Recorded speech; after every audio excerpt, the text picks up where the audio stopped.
Welcome to Cord Cutting today for November 16th, 2019. This is the show where I break down some of the biggest stories happening in the world of cord cutting right now and give you my opinion on them. Now, this is my opinion. If you want to learn about these stories for yourself so you can come up with your own opinion, check out the show notes down below. I'll put a link to each story there in the order I talk about them so you can read them for yourself. Now, if you're new here, do me a favor. Hit that subscribe button. Hit that thumbs up. It really does help us because it lets YouTube know you enjoy what we do here. And hopefully we can help you break free from the high cost of cable TV and still watch the shows you enjoy. Well, it's been a very busy 24 hours in cord cutting, Hulu price hikes, Roku news, and more. Let's get to that in a quick second though. Don't forget though, we're giving away a 2019 Fire TV Cube and a $100 Hulu gift card. You have a little over a week to enter, so don't wait, otherwise you forget and miss out on an opportunity for a chance to win. Rules and legal descriptions and all that fun stuff in the show notes down below. There's a link there. There's many ways to enter. Download our mobile app, follow us on Facebook, or visit our Facebook, follow us on Twitter, and more. Link in the show notes down below. You don't have to do them all, but the more you do, the more chances you get to win. So keep that in mind.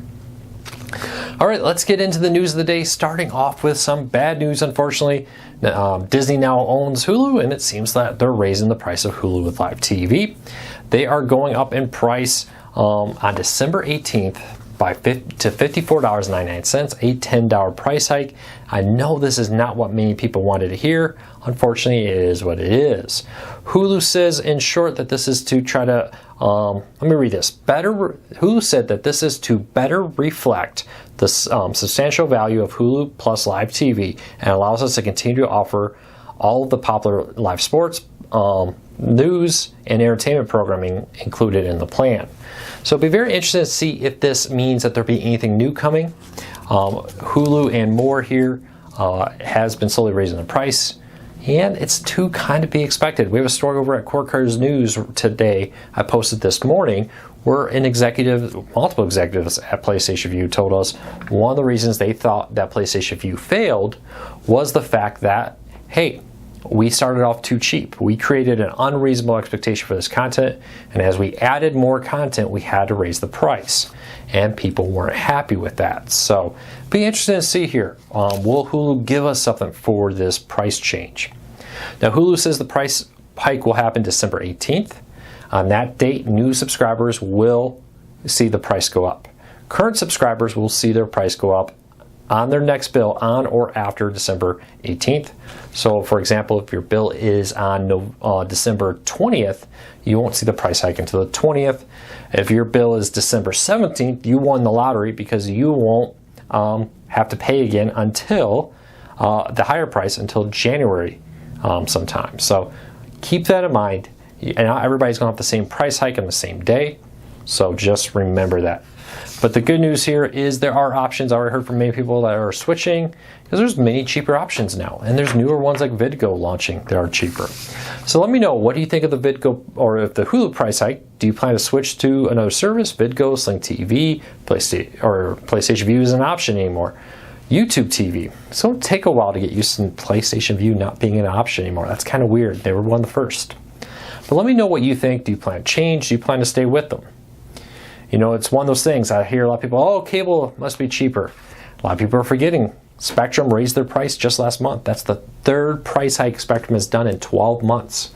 So keep it in mind, just because cord cutting goes up doesn't mean that cable is necessarily cheaper. The average cable TV subscriber pays $107 a month over that. Now Hulu, with its on-demand programming and live TV, $54.99. Still about roughly half the price of cable TV. So keep that in mind. Plus you get all Hulu's on-demand content. All right, so this news does come just as Hulu took the crown as the largest live TV streaming service, according to a report from MoffettNathanson. I hope I'm saying that right. According to this report, Hulu now has 2.7 million, just edging out Sling TV's 2.686 million, YouTube TV at 1.6 million, and 1.133 million for AT&T TV Now, who lost almost 200,000 recently. Now, there's other ones, PlayStation Vue and Fubo TV have not, that number, excuse me, there are many other services, YouTube TV and PlayStation Vue. and more out there. Fubo TV reportedly has around 300,000 subscribers. PlayStation Vue has around 800,000 subscribers. A lot of numbers to keep track there. I know I threw a bunch of things at you. Check the show notes out down below. The interesting thing here for cord cutting is we are starting to see a tiny bit of separation here. For the longest time, just a few 100,000 subscribers separated many services. Now we're starting to see Hulu, Sling TV, and YouTube TV pull away. With PlayStation Vue, I've even heard from some of the executives I've talked to over at Sony, some of the employees there, that the subscriber numbers are now well below 500,000, but that I can't confirm. That was kind of a suggested thing there.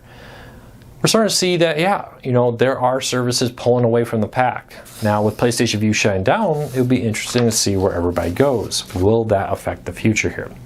One of the wild cards are services like Friendly and Philo. We'll see how they play into the fight. As when I talked to a lot of PlayStation Vue subscribers, a lot of them said, hey, we may not replace PlayStation Vue. We may go solely into on-demand, have an antenna, and then maybe during football season we'll get it, but that's it. I think that's kind of the trend. We're seeing more and more cord cutters go that way. So let me know what you think. With over 35, maybe almost 40, somewhere around, around 30 million to 35 million cord cutters, to say there's less than 10 million live TV subscribers means there's 20-some million cord cutters out there who said, I don't need a live TV service. And I'd love to know, are you one of them? Why did you decide to just go on demand only? Let me know. All right, Philo is now 2 years old. Earlier this week, they turned 2 years old, and they've reported they're seeing 3.5 times growth this year. So from where they were last year, they're 3.5 times larger. So congratulations to Philo. Are you a Philo subscriber? Love to know, are you a solo Philo subscriber, or do you bundle it? I hear a lot of people who use Philo bundle it with other services. Philo has even said a few times that they know a lot of their subscribers bundle it with other services out there. So let me know, do you bundle with other services? And if so, what service? Are you pairing that with YouTube TV, Hulu? What are you pairing that service with, and why? I'll love to hear from you.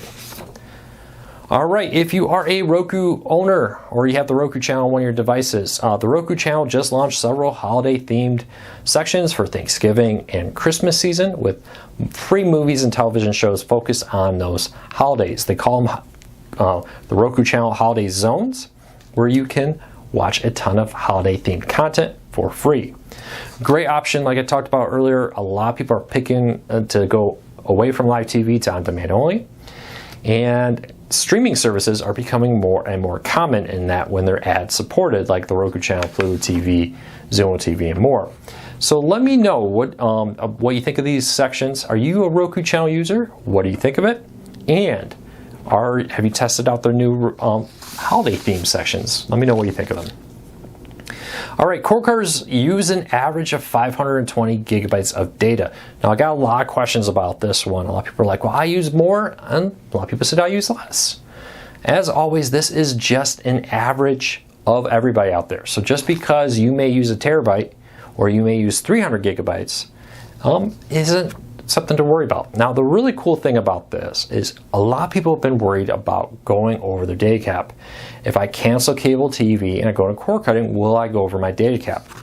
According to this, no, the average cord cutter does not go over a 1 terabyte data cap, which has kind of become the de facto standard for people with data caps. I know there's some other data cap sizes out there.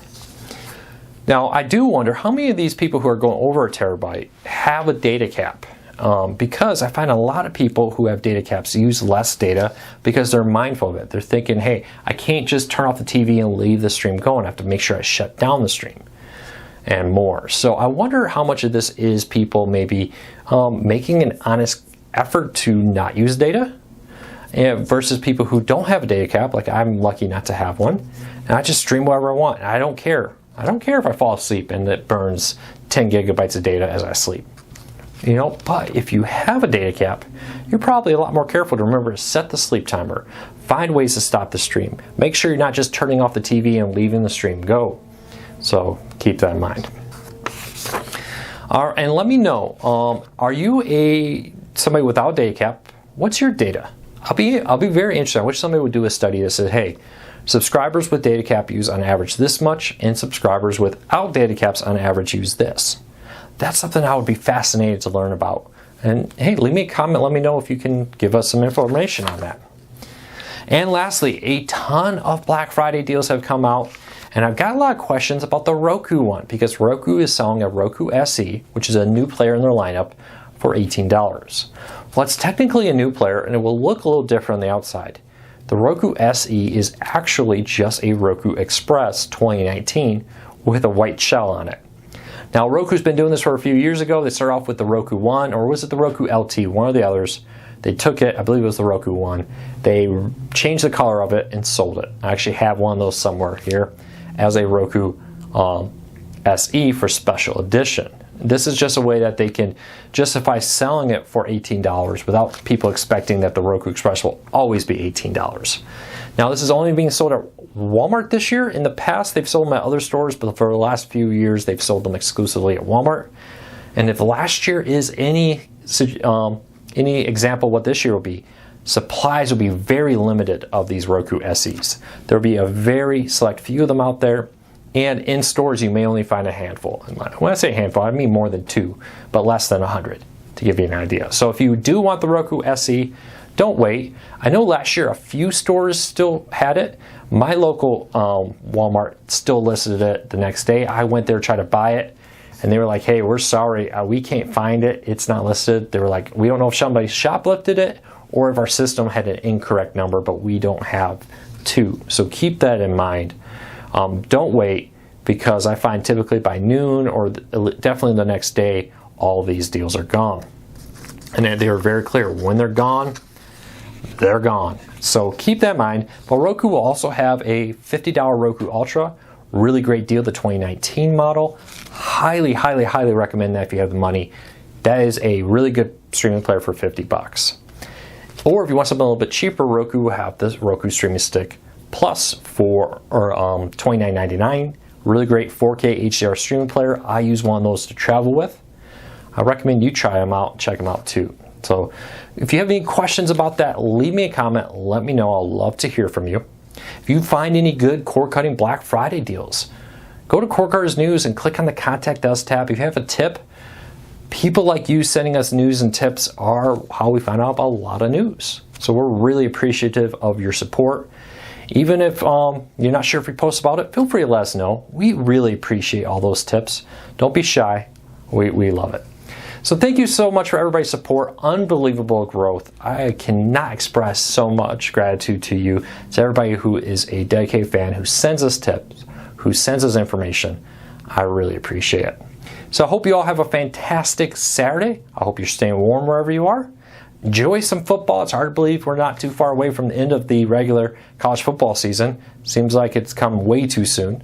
But we'll be back on Monday with more cord cutting news today. So I'll see you then. Take care. Thank you for your support. I really appreciate it.